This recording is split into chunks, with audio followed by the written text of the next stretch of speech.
Viewers, tata cancer care ফাউন্ডেশনের তরফ থেকে বিভিন্ন ডিপার্টমেন্টে কর্মী নিয়োগের নতুন বিজ্ঞপ্তি প্রকাশিত করা হয়েছে এবং এখানে কিন্তু সম্পূর্ণ ফুল টাইম পার্মানেন্ট পোস্টে আপনাদের নিয়োগটি করা হবে।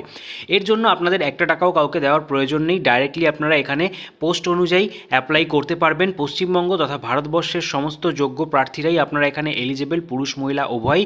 এর জন্য আপনাদের কী কী স্টেপ রয়েছে অবশ্যই তার জন্য ভিডিওটিকে আপনাদের একদম স্টেপ বাই স্টেপ শেষ পর্যন্ত দেখতে হবে। তার পাশাপাশি আপনাদের বলে রাখি, আপনারা যদি চ্যানেলে নতুন হয়ে থাকেন চ্যানেলটিকে এখনই সাবস্ক্রাইব করে রাখুন। এই ধরনের নিত্য নতুন জব আপডেট আমি প্রতিদিন দিয়ে থাকি। এছাড়া আপনারা টেলিগ্রাম গ্রুপে যুক্ত হয়ে যেতে পারেন, সেখানেও কিন্তু নিত্য নতুন জব আপডেট আপনারা টাইম টু টাইম পেয়ে যাবেন। তো চলুন আর দেরি না করে ভিডিওটি শুরু করা যাক। টাটা ক্যান্সার কেয়ার ফাউন্ডেশনের অফিসিয়াল ওয়েবসাইটে আমরা চলে এসেছি।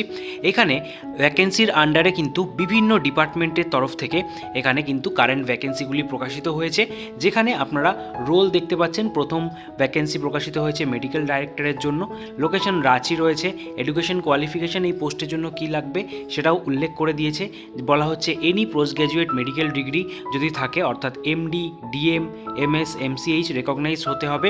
অবশ্যই ন্যাশনাল মেডিকেল কমিশন অর্থাৎ এনএমসি অথবা মেডিকেল কাউন্সিল অফ ইন্ডিয়া অর্থাৎ এমসিআই রেকগনাইজ অথবা এনএমসি রেকগনাইজ ইনস্টিটিউট থেকে এই ডিগ্রি কমপ্লিট করা থাকলে আপনারা আবেদন করতে পারছেন। তার সাথে 10 ইয়ার্সের এক্সপিরিয়েন্স কিন্তু এই পোস্টের জন্য চাওয়া হয়েছে। ঠিক আছে, পরবর্তী পোস্ট রয়েছে অ্যাসিস্ট্যান্ট বা ডেপুটি মেডিকেল সুপারিনটেন্ডেন্টের জন্য। এখানেও আপনাদের এডুকেশন কোয়ালিফিকেশন দেখে নিন, এমবিবিএস বা PG in hospital administration with 3 years plus experience in handling and unit independently. ঠিক আছে, পরবর্তীতে যেরকম দেখতে পাচ্ছেন কনসালটেন্ট পোস্ট রয়েছে নিউক্লিয়ার, যেখানে আপনাদের MD, DNB in nuclear medicine from recognise institute হতে হবে উইথ 1 ইয়ার এক্সপিরিয়েন্স। ঠিক আছে, পরবর্তী রয়েছে কনসালটেন্ট অ্যানাস্থিওলজির জন্য। ঠিক আছে, এরকমভাবে কিন্তু বিভিন্ন পোস্টের জন্য এখানে ভ্যাকেন্সি বেরিয়ে এসছে, আপনারা দেখতে পাচ্ছেন। ঠিক আছে, তো আমরা আরও একটু নিচের দিকে আসলে আপনারা দেখিয়ে দিই আরও কী কী পোস্ট এখানে রয়েছে কনসালটেন্ট ছাড়া। তো কনসালটেন্টের তো এখানে বিভিন্ন ডিপার্টমেন্টে নিয়োগ করা হচ্ছেই। তাছাড়া আপনারা এখানে দেখতে পাচ্ছেন general duty medical officer, resident medical officer পোস্টের জন্য ভ্যাকেন্সি রয়েছে, যেখানে এমবিবিএস ডিগ্রি চাওয়া হয়েছে এবং এখানে দেখে নিন এক্সপিরিয়েন্সটা 0 থেকে 3 ইয়ার্স, অর্থাৎ ফ্রেশাররাও কিন্তু আপনারা এখানে এলিজেবল। ঠিক আছে, পরবর্তী পোস্ট রয়েছে team leader, senior staff nurse or staff nurse. এই পোস্টের জন্য কিন্তু 20টা ভ্যাকেন্সি রয়েছে, যেখানে আপনাদের জিএনএম অর বিএসসি নার্সিংয়ের ক্যান্ডিডেটরা আপনারা কিন্তু এলিজেবল। তার পাশাপাশি আপনারা এখানে দেখতে পাচ্ছেন 0 to 8 ইয়ার্স, অর্থাৎ আপনারা এখানে ফ্রেশাররাও এলিজেবল।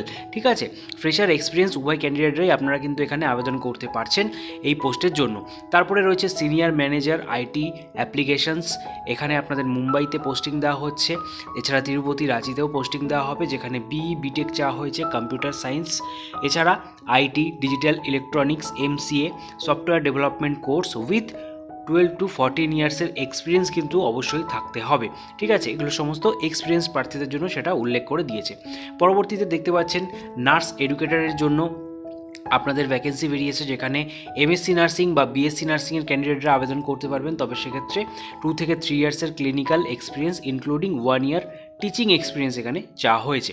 এরকমভাবেই কিন্তু আর পরবর্তী পোস্ট দেখতে পাচ্ছেন নার্স সুপারভাইজারের জন্য ভ্যাকেন্সি বেরিয়ে এসছে, যেখানেও আপনারা আগেন জিএনএম, বিএসসি নার্সিংয়ের ক্যান্ডিডেটরা আবেদন করতে পারছেন, তবে এক্ষেত্রে আপনাদের কিন্তু 10 ইয়ার্সের অভিজ্ঞতা চাওয়া হয়েছে। ঠিক আছে, পরবর্তীতে নার্স ইনচার্জের জন্য ভ্যাকেন্সি রয়েছে, এখানেও জিএনএম, বিএসসি নার্সিংয়ের ক্যান্ডিডেটরা আবেদন করতে পারবেন, তবে সেক্ষেত্রেও এখানে এক্সপিরিয়েন্স চাওয়া হয়েছে 6 থেকে 10 বছরের মধ্যে। ঠিক আছে, স্টাফ নার্স নার্সিং ডিপার্টমেন্টের জন্য সবথেকে বেশি ভ্যাকেন্সি, এখানে 77টা ভ্যাকেন্সি রয়েছে, যেখানে আপনাদের জিএনএম বা বিএসসি নার্সিংয়ের ক্যান্ডিডেটরা আবেদন করতে পারবেন। অবশ্যই এক্সপিরিয়েন্স হতে হবে 2 থেকে 6 বছরের। এবং ওয়ার্ড দেখে নিন, আপনাদের এখানে উল্লেখ করে দিয়েছে ওটি, আইসিইউ, রেডিওথেরাপি, কেমো। ঠিক আছে, এছাড়া আপনাদের আরও এখানে পোস্ট রয়েছে যেরকম রেসিডেন্ট মেডিকেল অফিসারের জন্য, যেখানে এমবিবিএস ডিগ্রিতে আপনারা আবেদন করতে পারছেন। অবশ্যই মিনিমাম 1 ইয়ারের এক্সপিরিয়েন্স এই পোস্টের জন্য থাকতে হবে। এছাড়া ম্যানেজারের পোস্ট রয়েছে হসপিটাল অপারেশনের জন্য, যেখানে গ্র্যাজুয়েট বা পোস্ট গ্র্যাজুয়েট ডিগ্রি থাকতে হবে with diploma or masters in hospital management or administration. ঠিক আছে, এক্সপিরিয়েন্স চাওয়া হয়েছে এই পোস্টের জন্য মিনিমাম 5 ইয়ার্সের মাল্টি স্পেশালিটি টেরিটরি কেয়ার হসপিটালে। ঠিক আছে, অবশ্যই এইগুলো কিন্তু খেয়াল রাখবেন, আপনাদের এক্সপিরিয়েন্স কোন পোস্টের জন্য চাওয়া হয়েছে, কোন পোস্টের জন্য চাওয়া হয়নি। ঠিক আছে, পরবর্তী পোস্ট রয়েছে এক্সিকিউটিভ ফিন্যান্স অ্যাকাউন্ট। এখানে আপনারা জানেন যারা bachelors degree in accounting or finance নিয়ে কমপ্লিট করেছেন উইথ 3 to 6 ইয়ার্সের এক্সপিরিয়েন্স, তারা কিন্তু আপনারা এখানে আবেদন করতে পারছেন। ঠিক আছে, এছাড়া সিনিয়র এক্সিকিউটিভ অ্যাডমিনিস্ট্রেশন এবং সিনিয়র এক্সিকিউটিভ স্টোরস, তো বিভিন্ন পোস্ট কিন্তু এখানে রয়েছে। ল্যাব টেকনোলজিস্টের পোস্ট রয়েছে, এছাড়া আপনাদের নিউক্লিয়ার মেডিসিন, এছাড়া আপনারা দেখতে পাচ্ছেন রেডিওলজি। তো এখানে বিভিন্ন ডিপার্টমেন্ট থেকে কিন্তু ভ্যাকেন্সি বেরিয়ে এসছে, যেটার জন্য আপনারা যদি এলিজিবল হয়ে থাকেন সেই পোস্টের জন্য অবশ্যই আপনারা এখানে আবেদন করতে পারবেন। তার জন্য আপনাদের কি করতে হবে, জব ডেসক্রিপশনের নিচেই দেখতে পাচ্ছেন সেই পোস্ট অনুযায়ী অ্যাপ্লাইয়ের অপশান রয়েছে। এই অ্যাপ্লাই অপশানে সিম্পলি ক্লিক করে দেওয়া মাত্রই আপনাদের কিন্তু পরবর্তী পেজে রিডাইরেক্ট করা হবে, যেখানে আপনাদের পজিশনের নামটা অলরেডি সিলেক্ট হয়ে যাবে, অর্থাৎ আপনাদের যেই পোস্টের জন্য আপনারা এলিজিবল সেই পোস্টের নিচেই আপনারা অ্যাপ্লাই অপশানটায় ক্লিক করবেন।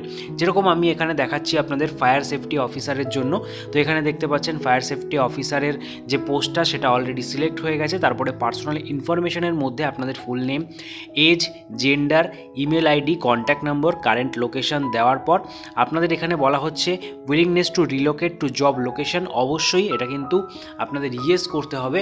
ঠিক আছে, অর্থাৎ আপনাদের জব লোকেশনটাকে রিলোকেট যদি করতে চান অবশ্যই সেটাকে ইয়েস করবেন। তারপরে এখানে আপলোড আপডেটেড সিভি। এবার আপডেটেড সিভিটা অবশ্যই কি ফরম্যাটে হতে হবে তার এখানে ডিটেলসটা দেখতে পাচ্ছেন আপনারা, ওয়ার্ড, ডিওসি বা পিডিএফ ফরম্যাটে 2 MBর মধ্যে হতে হবে।